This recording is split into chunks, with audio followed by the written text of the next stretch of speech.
자, 예전에 비해 흡연 외에도 여러 가지 원인들, 여러 가지 요소들이 이제 제기되고 있진 하지만 가장 근본적인 원인은 흡연입니다. 그리고 가장 근본적인 원인인 흡연을 해결해줘야, 즉 금연을 해줘야 이 질병의 진행을 막아줄 수 있다는 얘기예요.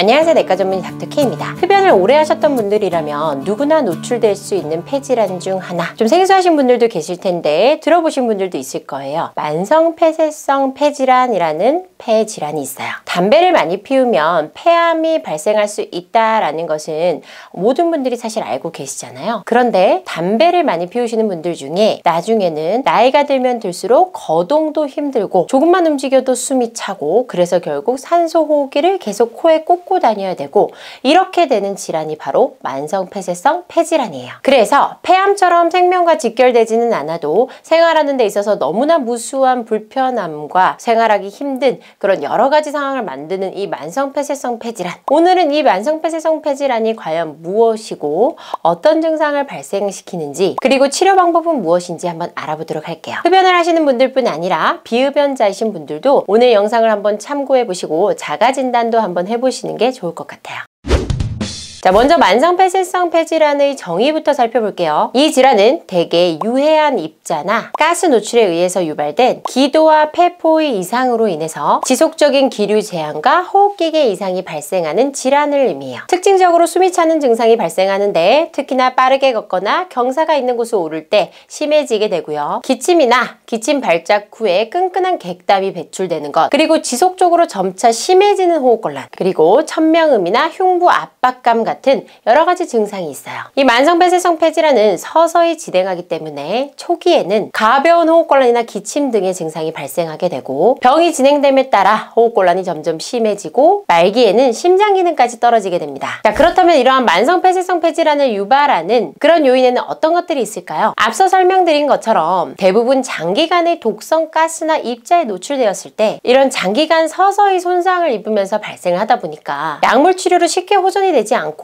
영구적인 폐기능 저하를 유발하게 돼요. 자, 그런데 우리가 일상생활에서 지속적으로 독성 물질에 계속적으로 노출되는 것, 그게 이제 대표적으로 흡연이겠죠. 실제로도 만성폐쇄성 폐질환 환자의 80에서 90%가 흡연에 의해 발생되는 것으로 추정되고 있어요. 다만 최근에는 흡연 외에도 여러 가지 호스트 팩터, 즉 숙주 요인, 개개별 요인에 따라 달라지고, 그리고 환경 요인, 이런 여러 가지 상호작용에 의해서 만성폐쇄성 폐질환이 발생한다는 보고들도 있어요. 자, 예전에 비해 흡연 외에도 여러 가지 원인들, 여러 가지 요소들이 이제 제기되고 있진 하지만 가장 근본적인 원인은 흡연입니다. 그리고 가장 근본적인 원인인 흡연을 해결해줘야, 즉 금연을 해줘야 이 질병의 진행을 막아줄 수 있다는 얘기예요. 흡연으로 인한 질환의 발생의 가장 무서운 점은 내가 직접 흡연을 하지 않아도 간접 흡연만으로도 굉장히 해를 끼칠 수 있다는 얘기예요. 그렇기 때문에 본인을 위해서, 주변 사람을 위해서도 흡연을 지양하는 게 좋겠죠.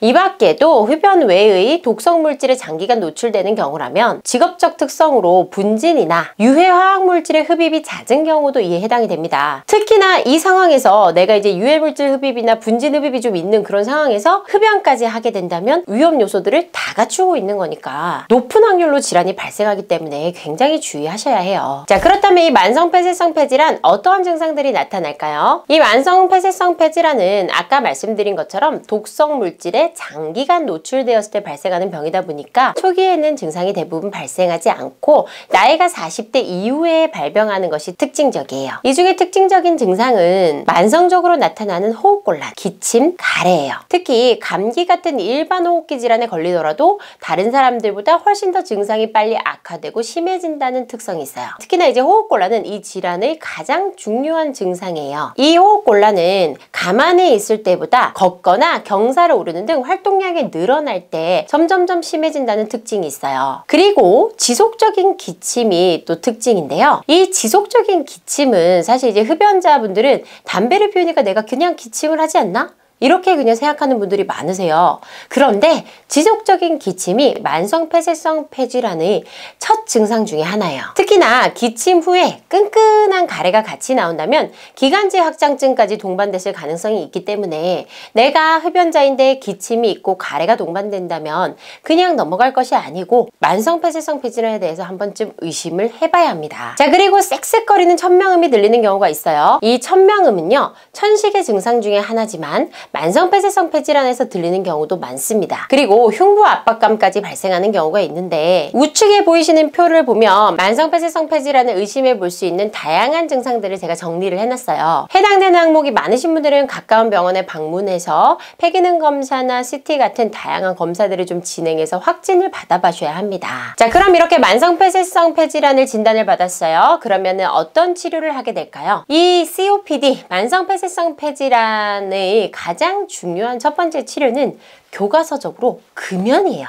교과서에 나와 있습니다. 금연이라고. 이 만성폐쇄성 폐질환이라는 질환을 예방을 해주면서 이 질환의 진행을 막아주는 유일한 방법은 어떤 약이나 치료가 아니라 금연이라는 거예요. 가장 효과적인 방법이라고 나와 있습니다. 나이에 상관이 없습니다. 나이에 상관없이 흡연하는 모든 분들에 있어서 진단된 만성폐쇄성 폐질환의 첫 번째 치료 방법이 금연이에요. 필수적입니다. 비흡연자들보다 폐기능 감소 속도가 굉장히 빠른 흡연자들에 있어서 금연을 했을 때에는 이 폐기능의 저하 속도를 낮출 수가 있어요. 폐질환 자체가 폐를 망가뜨리고 특히나 이 만성폐쇄성 폐질환은 굉장히 서서히 장시간 폐를 망가뜨려진 그런 상태이기 때문에 이게 원래 상태로 돌아가기가 힘들어요. 그래서 완전한 치료라는 것이 없습니다. 그렇기 때문에 남아있는 기능을 보존하고 유지해서 악화를 예방하는 게 중요한 질환인데 그렇게 악화를 예방할 수 있는 첫 번째 유일무이한 방법이 금연이란 얘기예요. 자, 그리고 두 번째로 약물요법이 있는데요. 약물요법은 현재 이제 가래나 기침이 심하다면 그 증상을 좀 완화시켜주고 이 폐질환의 악화의 빈도와 강도를 좀 감소시켜줘서 생활의 그런 불편함을 조금 감소시켜준다. 뭐 이 정도의 개념이에요. 그렇지만 현재 나와 있는 그 어떤 약제를 사용한들 폐기능이 서서히 악화되는 것을 막아줄 수는 없어요. 더군다나 폐기능이 악화된 상태를 완화시켜줄 수도 없습니다. 그렇게 완화시키거나 아니면 악화를 방지할 수 있는 유일한 방법은 아까부터 말씀드렸지만 금연밖에 없어요. 그렇지만 이러한 기침이나 가래, 호흡곤란 같은 증상들로 인해서 일상생활에 불편함이 발생하기 때문에 그런 일상생활의 불편함을 조금 감소시켜줄 수 있는 방법으로는 약물 치료 같은 것들을 병행을 해야 된다는 거죠. 자, 그리고 세 번째 방법은 호흡 재활과 산소 치료예요. 근데 이제 호흡 재활, 산소 치료 이 단계까지 가면 산소 호흡기를 이제 끼고 있어야 된다는 얘기거든요. 우리 영화에 흔히 나오는 그 산소 치료기를 코에 꽂고 다니는 경우 있잖아요. 그런 경우가 여기에 해당이 되는데 일상생활에서 얼마나 힘들지 짐작이 가시죠. 자, 어찌됐든 이렇게 산소 치료나 다양한 여러 가지 호흡기 치료 같은 것들도 있는데 그렇게 호흡기, 흡입기, 뭐 산소 치료 이런 여러 가지 방법을 쓰더라도 폐가 원기능 그대로 정상 기능으로 돌아오기는 힘들어요. 그렇기 때문에 그 어떤 질환보다 이 질환은 현재의 기능을 보존하는 것이 가장 중요합니다. 진단받은 즉시에 금연을 해서 이 질환의 진행을 막아줘야 돼요. 자, 그런데 이제 이 만성폐쇄성 폐질환은 또 진단을 받았을 때는 이미 진행이 좀 많이 된 상태이기 때문에 폐가 많이 손상된 상태에서 발견되는 경우가 많아요. 그래서 우리가 흡연을 하시는 분들은 내가 기침이나 가래를 조금 한다 아니면 호흡곤란이 있다 하면은 누구나 경각심을 좀 가져야 되는 것이 바로 이 만성폐쇄성 폐질환입니다. 자, 그렇기 때문에 뭐 다 알고 계시죠. 금연을 해야 된다라는 사실은 다 알고 계실 거고 흡연이 몸에 안 좋다 다 알고 계실 건데 내 의지만큼 잘 되지가 않잖아요. 그렇다면 가까운 병원에 방문하셔서 금연약을 드시면서라도 금연을 꼭 시도하셔서 성공하시길 바랄게요. 자, 오늘 이렇게 흡연과 아주 밀접한 질환이죠. 만성폐쇄성 폐질환에 대해서 살펴봤어요. 우리가 금연을 해야 되는 이유가 또 한 가지 더 늘어난 거죠. 오늘도 흡연하지 않고 금연할 수 있는 하루가 되시길 바랄게요. 오늘 들으신 내용이 마음에 드시면 구독과 좋아요, 알림 설정 부탁드릴게요. 감사합니다. 내과 전문 닥터 K였습니다.